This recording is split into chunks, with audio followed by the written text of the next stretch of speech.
My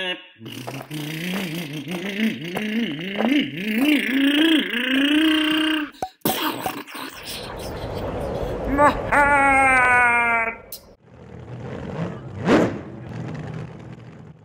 This video is a Nitro 101. I'm going to talk about some of the basics for tuning and troubleshooting Nitro engines. Now let's just say your Nitro car, you have a new Nitro car, or your Nitro car should be in good shape, but the car will not start but feels like it wants to start, or it starts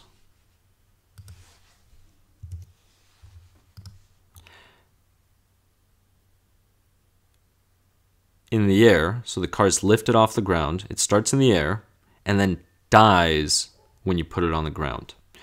This is actually a common problem that occurs from time to time, especially with some Traxxas vehicles. It's not just Traxxas vehicles, it's vehicles in general this can happen to. But what you need to check is your spring and your clutch system.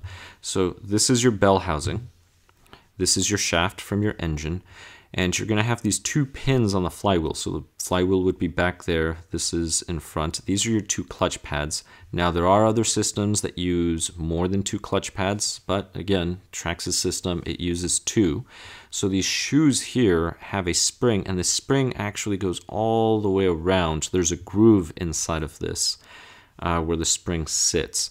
So what can happen is you can just maybe get a weak spring breaks, or these shoes wear down to a point where the spring actually rubs on the bell housing and then breaks. Now, the way a clutch works is by centrifugal force. So if you're idling, the shoes are, as pictured, they're not in contact, or, I mean, they're usually in a small amount of contact, but there's not enough force pushing them against the bell to create enough friction to turn the actual engine. Once you accelerate, because of, again, like I mentioned, centrifugal force, these shoes will go in and out depending on when, if you accelerate or you're idling, right? So you let off the throttle, increase throttle, let off, increase, let off, increase. So it grips, doesn't, grips, does not. And what ends up happening when the spring gives out, these shoes will open up immediately during idle speed. So the vehicle will want to run forward, but the engine is not producing enough power at that RPM to actually propel the vehicle forward. So as soon as this happens, the engine will die.